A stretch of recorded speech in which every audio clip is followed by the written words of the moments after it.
प्रिय विद्यार्थियों, जय श्री राम। हिंदी कक्षा में आप सभी का स्वागत है।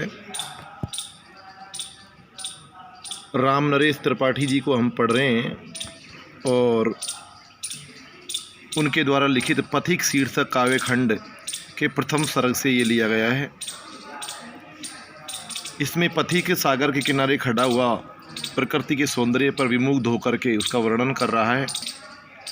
4 पद हम इसके पढ़ चुके हैं। आगे सुनिए आप ध्यान से।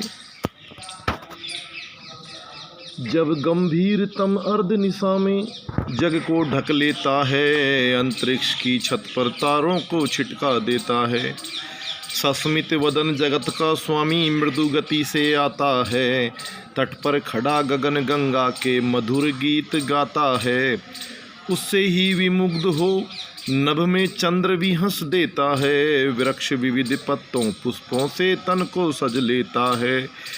पक्षी हर्ष संभाल न सकते मुग्ध चहक उठते हैं, फूल श्वास लेकर सुख की सानंद महक उठते हैं। वन उपवन गिरिशानु कुंज में मेघ बरस पड़ते हैं, मेरा आत्म प्रलय होता है नयन नीर झड़ते हैं। पड़ो लहर तट तृण तरुगिरी नभ किरण जलद पर प्यारी, लिखी हुई है यह मधुर कहानी विश्व विमोहनहारी। कैसी मधुर मनोहर उज्ज्वल यह प्रेम कहानी, जी में है अक्षर बन इसके बनूं विश्व की बानी। स्थिर पवित्र आनंद प्रवाहित सदा शांति सुख कर है, आहा प्रेम का राज्य परम सुंदर अतिशय सुंदर है। तो आप इसका व्याख्या रूप देखिए। जब गंभीरतम अर्धनिशा में जग को ढक लेता है, कि जब गहरी रात्रि में, जब गंभीरतम यानी घना अंधेरा आधी रात्रि में संसार को ढक लेता है, अपने आगोश में ले लेता है, उस समय अंतरिक्ष की छत पर यानी आसमान में तारे निकल आते हैं, चांदनी रात बिखर जाती है। सस्मित वदन जगत का स्वामी, सस्मित वदन का मतलब होता है मुस्कुराते हुए मुख वाला। संसार का स्वामी अर्थात परमात्मा मृदु गति से यानी धीमी गति से मधुर चाल से आता है और तट पर खड़ा गगन गंगा के आकाश गंगा के किनारे खड़ा होकर के मीठे गीत गाने लगता है, मनोहारी गीत गाता है।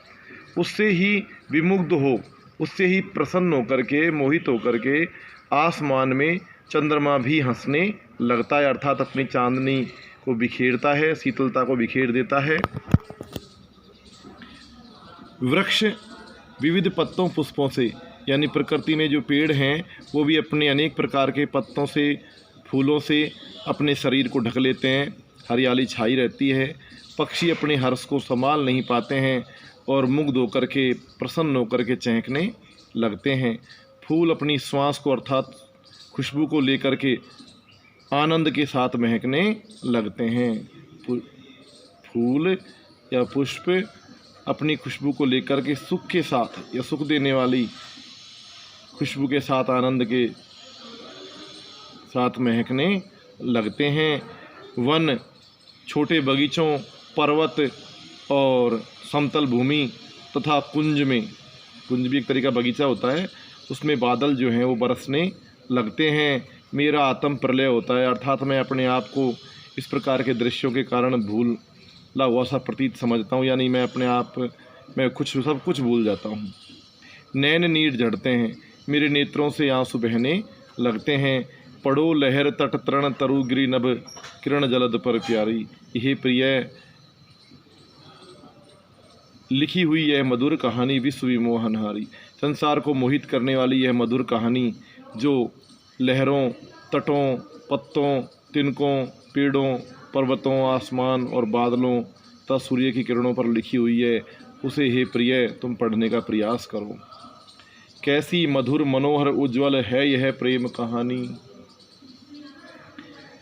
और यह प्रेम कहानी कितनी मधुर, मन को मोहने वाली और पवित्र है। जी में है अक्षर बन इसके बनूं विश्व की बानी, और मेरा मन करता है कि मैं शब्द बन करके, कविता लिख करके विश्व के लोगों की बानी बन जाऊं। स्थिर पवित्र आनंद प्रवाहित सदा शांति सुकर है। और यह सुख देने वाली शांति हमेशा स्थिर पवित्र आनंद को प्रवाहित करने वाली है, देने वाली है। आहा, अरे प्रेम का राज्य परम सुंदर, अतिशय सुंदर है। यह प्रेम का राज्य जो चारों ओर बिखरा हुआ है प्रकृति में, वो अत्यंत सुंदर और बहुत सुंदर है, शांति देने वाला है। मेरा मन करता है कि मैं बार बार इसको निहारता रहूं। ठीक है मित्रों, ये तो रही आपकी व्याख्या का रूप। इसके बाद पथिक का मन कहाँ विचरना चाहता है? पथिक का मन बादलों पर बैठ करके आसमान और सागर के बीच में विचरना चाहता है। सूर्योदय वर्णन के लिए किस तरह के बिंबों का प्रयोग किया गया है? सूर्योदय वर्णन के लिए चाक्षु बिंबों का और भावात्मक बिंबों का प्रयोग किया गया है। इसके अलावा मित्रों, आपको आशय स्पष्ट करना है। सस्मित वदन जगत का स्वामी मृदु गति से आता है, तट पर खड़ा गगन गंगा के मधुर गीत गाता है। इसका मतलब यह है कि मुस्कुराते हुए मुख वाला संसार का स्वामी अर्थात परमात्मा अपनी मृदु गति से आता है और आकाश गंगा के किनारे खड़ा होकर मधुर गीत गाने लगता है। चारों ओर चांदनी बिखरी हुई होती है, आसमान जो है वो मुस्कुराता हुआ जान पड़ता है।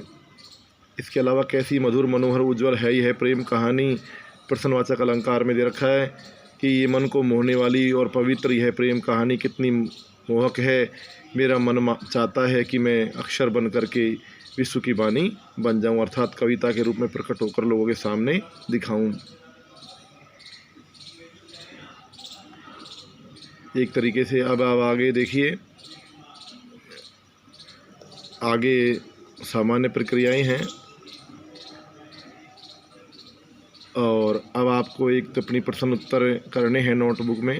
उसमें आपको तीसरा आशय स्पष्ट कीजिए करना है और पहला और दूसरा करना है। इनको हल करना है, अपन को याद करते हुए साथ साथ चलना है।